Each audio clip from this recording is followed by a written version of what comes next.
যে জায়গাটাতে সবাই ভুল করে, এই যে কাইন্ডনেস, হোপ, হাইট, এই যে ওয়ার্ডগুলো, অ্যাবস্ট্রাক্ট নাউনগুলো, এই নাউনগুলোকে আমরা অনেক সময় ভাবি অ্যাজেক্টিভ। হ্যাঁ, এই সময় আমরা অ্যাজেক্টিভ ভেবে থাকি এই নাউনগুলোকে। আরও কয়েকটা আমি তোমাদেরকে দেখাই, যেমন এই দেখো পোভার্টি, হ্যাঁ, লয়্যালটি, এই ওয়ার্ডগুলোকে দেখে মনে হয় অ্যাজেক্টিভ, কিন্তু এরা কিন্তু অ্যাজেক্টিভ না, এরা হচ্ছে নাউন। আর এই কনফিউশনটা হওয়ার কারণ হচ্ছে এই নাউনের চ্যাপ্টারটায় আমরা সম্পূর্ণ ধারণা না থাকার জন্য বা ভুলে যাওয়ার জন্য এই ভুলটা আমাদের হয়। তো আজকে নাউন এই যে চ্যাপ্টারটা যাদের বেসিক ক্লিয়ার নেই, আমি একটু বেসিকটা ক্লিয়ার করে দিতে চাই। দেখো, মাত্র কয়েক মিনিটের ক্লাসে আমি এই বেসিকটা ক্লিয়ার করে দিচ্ছি। তাহলে নাউন দেখি আমরা। নাউন, নাউন কথার অর্থ কি? বিশেষ্য। আর যদি শর্টকাটে আমরা মনে রাখতে চাই তাহলে যেসব ওয়ার্ডের দ্বারা নাম বোঝায় সেগুলোই হলো নাউন। এবার নাউনকে কিন্তু ৫ ভাগে ভাগ করা হয়। বিভিন্ন রকমের নাম হতে পারে। কী রকমের নাম হতে পারে? এই যে এই সব কিছুর নাম হতে পারে: proper noun, common noun, collective noun, material noun, abstract noun. ওয়ার্ডগুলো পড়ে ভারী মনে হলেও দেখো এগুলো কিন্তু খুব সহজ।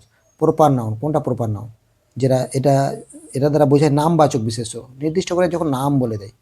হ্যাঁ, তাহলে সেটা হলো প্রপার নাউন। আমি বললাম যে আমি একটা গ্রামে বাস করি, I live in a village. তাহলে আমি তো ভিলেজ বললাম, গ্রাম বললাম, আমি তো গ্রামের নাম বলিনি। তাহলে যখন গ্রামের নাম বলে দিব তখন সেটা হয়ে যাবে প্রপার নাউন। এবার আমি হয়তো বললাম যে আই লিভ ইন আমতলা, তো আমি এই যে আমতলা বললাম, আমতলাটা কি হলো? Proper noun. আর যদি আমি নাম না বলি তাহলে সেটা হয়ে যাবে কমন নাউন। এখানে পুরো একটা জাতি বা গোষ্ঠীর কথা বোঝাবে। যেরকম আমি বললাম, এই দেখো এখানে লেখা আছে মাদার, ডগ, পেন, ম্যান। হ্যাঁ, তাহলে এগুলোতে দেখো মাদারের নাম বলেনি, ডগের নাম বলেনি, পেন কি পেন নাম বলেনি, মানুষের নাম বলেনি, পুরো একটা জাতিকে বুঝে, তাই এটা হচ্ছে কমন নাউন বা জাতি, জাতিবাচক বা গোষ্ঠীবাচক বিশেষ্য। এবার কালেকটিভ নাউন, এখানে কিন্তু একগুচ্ছ বোঝাবে, একটা দলকে বোঝাবে। দেখো টিম, ট্রুপ, আরও হতে পারে গ্রুপ, গ্যাং, হ্যাঁ, এগুলো হতে পারে। এবার এখানে দেখো কি রয়েছে, ম্যাটেরিয়াল নাউন। ম্যাটেরিয়াল নাউনটা কি? বস্তুবাচক। এখানেও একটা ভুল হয়, অনেকে ভুল করে এই জায়গাটা, অনেকে ভুল করে। কি ভুল করে? ম্যাটেরিয়াল নাউনে যে কোনো ম্যাটার, যে কোনো বস্তুকে ভাবে যেটা হয়তো ম্যাটেরিয়াল নাউন হবে, কিন্তু সেরকমটা কিন্তু হয় না। হ্যাঁ, যদি আমরা বলি যে পেনটা একটা বস্তু, তাহলে কি এটা ম্যাটেরিয়াল নাউন? না, কোনো মতেই না। বইটা ম্যাটেরিয়াল নাউন? না, কোনো মতে না। আমরা যে কোনো বস্তুকে ম্যাটেরিয়াল নাউন বলে দিতে পারি না। আমরা কোনটাকে বলবো? আমরা বস্তুর, যে বস্তুটা আমরা চোখে দেখব তার উৎস, হ্যাঁ, বস্তুটার উৎসকে আমরা ম্যাটেরিয়াল নাউন বলবো। ধরো আমরা কোনো একটা, ধরো আমরা ধরো একটা ইয়ে দেখলাম, হ্যাঁ, চামচ দেখলাম। এবার চামচটা কী দিয়ে তৈরি? হয়তো সিলভার দিয়ে তৈরি, তাহলে সিলভারটা হবে ম্যাটেরিয়াল নাউন। হ্যাঁ, আমরা হয়তো আহ, হয়তো কী দেখলাম, মাটির তৈরি কিছু একটা দেখলাম, হ্যাঁ, ইট দেখলাম, ইট কি ম্যাটেরিয়াল নাউন? না, তাহলে সয়েলটা হবে ম্যাটেরিয়াল নাউন। হ্যাঁ, যেরকম অয়েল, ওয়াটার, ওয়াটার দিয়ে কোনো কিছু তৈরি হয়েছে, তাহলে সেটা হবে না ম্যাটেরিয়াল নাউন। ওর উৎসটা, কোনো বস্তুর উৎস। হ্যাঁ, আমি হয়তো রিং দেখলাম, রিং একটা, কারো হাতে রিং দেখলাম, তাহলে রিংটা কি ম্যাটেরিয়াল নাউন? না, রিংটা যেটা দিয়ে তৈরি ওটা ম্যাটেরিয়াল নাউন, এটা ম্যাটেরিয়াল নাউন না। তাহলে কি? ধরো গোল্ড দিয়ে তৈরি আছে হয়তো, তাহলে গোল্ডটা হবে ম্যাটেরিয়াল নাউন। অ্যাবস্ট্রাক্ট নাউন, যেটা সবার ভুল হয়, অ্যাবস্ট্রাক্ট নাউনটাতে কী হয়? কোনো ব্যক্তি বা বস্তুর গুণ, ওই ব্যক্তিটার মধ্যে কী গুণ, গুণের নাম, গুণটা না, গুণের নামটা বোঝায়। যেরকম কাইন্ডনেস, কোনো মানুষের মধ্যে গুণ, গুণের একটা নাম। হোপ, আশা, হাইট, হ্যাঁ, এগুলো হচ্ছে অ্যাবস্ট্রাক্ট নাউন। এবার আমরা কয়েকটা প্র্যাকটিস করে নেব, তাহলে আমাদের আরও পরিষ্কার হয়ে যাবে। দেখো এখানে ৫ ভাগে ভাগ দেওয়া হয়েছে: proper noun, common noun, collective noun, material noun, abstract noun. এই বক্স থেকে আমরা নিব আর একটা একটা করে এখানে বসাবো। হ্যাঁ, আমি একবার বলে দিই, প্রপার নাউন মানে কি? নির্দিষ্ট করে জিনিসটার নাম বলে দিবে। কমন নাউন মানে কি? নির্দিষ্ট করে নাম বলবে না, একটা জাতিকে বোঝাবে। কালেকটিভ নাউন কি? একগুচ্ছ, একটা দল থাকবে। ম্যাটেরিয়াল নাউন কোনো বস্তুর উৎসের নাম বোঝাবে। অ্যাবস্ট্রাক্ট নাউন কোনো ব্যক্তি বস্তুর গুণের নাম বোঝাবে।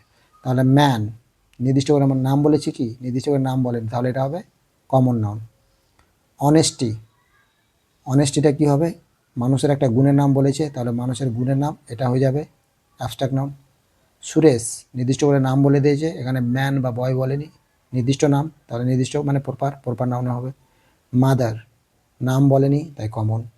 গ্রুপ, গ্রুপ কোথায় হবে? এই যে কালেকটিভ, সমষ্টিবাচক, তাহলে এটা হবে গ্রুপ। কলোনি, কলোনিটা অনেকের হতে পারে, সন্দেহ হতে পারে যেটা হয়তো বা কমন নাউন হবে, কোন কলোনি নাম বলেনি, কিন্তু সেরকম না, কলোনির মধ্যে অনেকটা বাড়ি থাকে, তাই এটা হবে কালেকটিভ নাউন, একগুচ্ছ আছে। স্কুল, কমন নাউন, কোন স্কুল বলেনি, স্কুলের নাম বলে দিলে আবার প্রপার হয়ে যেত। তারপরে দেখো সয়েল, কোনো বস্তুর উৎসের নাম বলেছে, তাহলে material. Oil material, sand material. Grapes, আঙ্গুর, হ্যাঁ, আঙ্গুর কী হয়ে যাবে? আঙ্গুরটাও হয়ে যাবে আমাদের কমন নাউন। হ্যাঁ, তারপরে তারপরে কিজ, কিজ রয়েছে, কিজ কি হয়ে যাবে, কিজটা হয়ে যাবে আমাদের কমন নাউন। তারপরে আয়ন, আয়নটা কি হয়ে যাবে, লোহা, লোহাটা হয়ে যাবে আমাদের ম্যাটেরিয়াল নাউন। গোল্ড, গোল্ডটা কি হয়ে যাবে, material noun. Silver, material noun. Loyalty, মানুষের গুণ, অ্যাবস্ট্রাক্ট নাউন। প্রভার্টি, দারিদ্রতা, এটাও মানুষের গুণ, তাহলে অ্যাবস্ট্রাক্ট নাউন। তারপরে কি রয়েছে, চ্যারিটি, হ্যাঁ চ্যারিটা হয়ে যাবে অ্যাবস্ট্রাক্ট নাউন। দান, মানুষের গুণ, এটা দানশীলতা। পেন, পেনটা কি হয়ে যাবে, পেনটা হয়ে যাবে কমন নাউন। গুহা, ডেন, কমন নাউন। হেন, মুরগি, কমন নাউন। তারপরে ক্যামেল, উট, এটা হয়ে যাবে কমন নাউন। তাহলে আরেকবার বলে দিই, নির্দিষ্ট করে নাম বললে প্রপার নাউন, নাম না বোঝালে কমন নাউন, আর একগুচ্ছ থাকলে কালেকটিভ নাউন, কোনো বস্তুর উৎসের নাম বোঝালে ম্যাটেরিয়াল নাউন, এবং যদি কোনো বস্তুর গুণের নাম বলে তাহলে অ্যাবস্ট্রাক্ট নাউন।